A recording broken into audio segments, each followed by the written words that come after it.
Bonjour, on est au 6e jour de la semaine de prière et le thème d'aujourd'hui a été préparé par le pasteur Dwayne Esmond. C'est un pasteur consacré, auteur et éditeur. Il est actuellement directeur et éditeur adjoint au Ellen White Estate, où il contribue à la préparation et à la publication du matériel du Ellen White Estate qui y est associé. Alors, le titre d'aujourd'hui, c'est la joie d'être un disciple.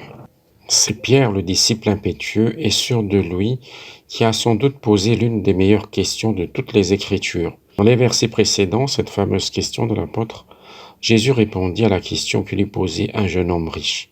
Dans Matthieu chapitre 19, verset 16. Maître, que dois-je faire de bon pour avoir la vie éternelle? Après avoir énuméré une liste de commandements que le jeune homme devait prendre en considération, Jésus mit le doigt sur une faiblesse spirituelle plus profonde.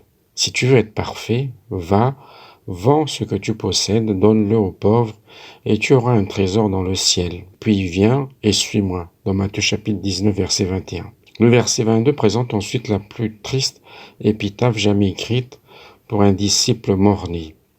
Après avoir entendu ces paroles, le jeune homme s'en alla tout triste, car il avait de grands biens.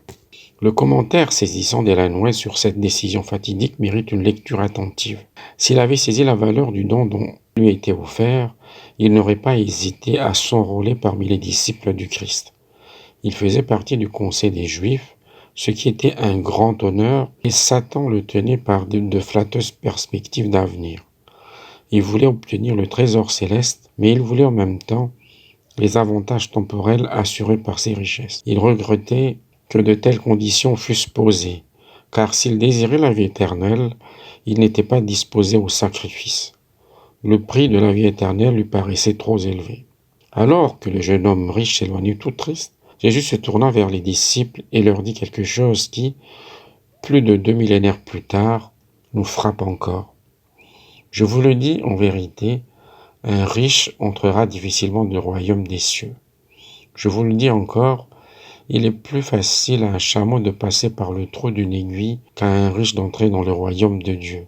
Dans Matthieu chapitre 19, versets 23 et 24. Qui peut donc être sauvé? S'exclamèrent les disciples dans le verset 25. C'est alors qu'un Pierre, au visage tout rouge, demanda ce qu'aucun autre disciple n'aurait osé demander. Voici, nous avons tout quitté et nous t'avons suivi. Qu'en sera-t-il pour nous? Qui gagnons-nous au change? On ne peut reprocher à Pierre d'avoir posé cette question. Après tout, Jésus parlait souvent du coût du discipulat, comme dans le verset suivant, dans Matthieu chapitre 16, verset 24. Si quelqu'un veut venir après moi, qu'il renonce à lui-même, qu'il se charge de sa croix et qu'il me suive. Nous savons que le discipulat a un coût, mais y gagnons-nous au change? La réponse, c'est oui. Voici 5 joies précieuses qui attendent ceux qui sont prêts à s'immerger dans le discipulat avec Jésus. Le processus qui consiste à devenir comme Jésus en passant du temps avec lui.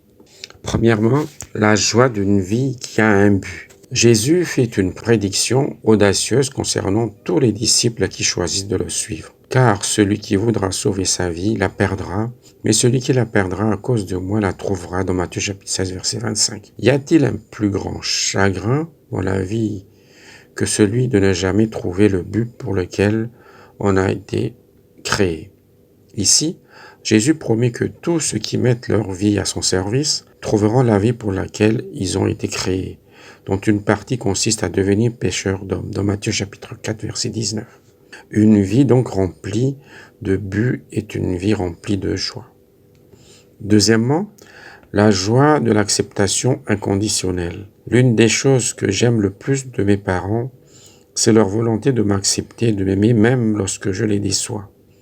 Mais aussi, merveilleux que mes parents soient, leur acceptation de moi ne peut se comparer à celle de Jésus. Tout ce que le Père me donne viendra à moi, et je ne mettrai pas dehors celui qui vient à moi, dans Jean chapitre 6, verset 37, nous dit-il. Avez-vous ressenti la joie de l'invitation de Jésus? Viens à moi tel que tu es, laquelle procède de son acceptation inconditionnelle. Le discipulat avec Jésus vous transformera, mais pas avant que celui-ci ne vous accepte inconditionnellement. Troisièmement, la joie de l'amitié avec Jésus et Dieu. Lorsque nous marchons avec Jésus, nous entrons dans une relation d'amitié avec le Dieu de l'univers.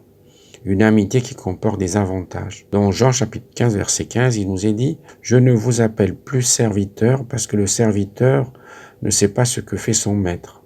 Mais je vous ai appelé ami parce que je vous ai fait connaître tout ce que j'ai appris de mon Père. » Toute la sagesse et toute la puissance de l'univers sont à la disposition de chaque disciple qui se lie d'amitié avec Jésus.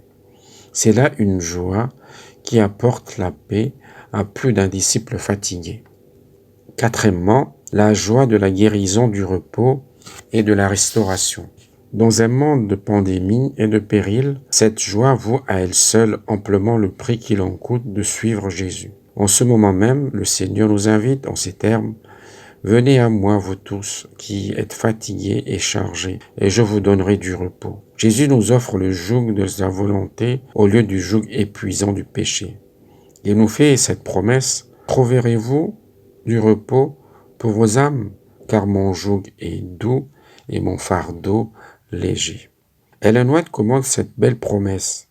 Le Seigneur ne fait jamais de fausse estimation au sujet de son héritage. Il mesure les hommes avec lesquels il travaille. S'ils se soumettent à son joug, s'ils abandonnent la lutte qui n'a été profitable ni pour eux, ni pour la cause de Dieu, ils trouveront la paix et le repos. S'ils prennent conscience de leur propre faiblesse, de leur propre déficience, ils feront alors de la volonté de Dieu leur délice. Et enfin, la joie de la vie éternelle et de bien plus encore. La réponse de Jésus à la question de Pierre représente peut-être la plus grande joie qui soit. Je vous le dis en vérité, quand le Fils de l'homme, au renouvellement de toutes choses, sera assis sur le trône de sa gloire, vous qui m'avez suivi, vous serez de même assis sur les 12 trônes, et vous jugerez les 12 tribus d'Israël. Et quiconque aura quitté à cause de mon nom ses frères, ou ses sœurs, ou son père, ou sa mère, ou sa femme, ou ses enfants, ou ses terres, ou ses maisons, recevra le centuple et héritera la vie éternelle dans Matthieu chapitre 19, verset 28.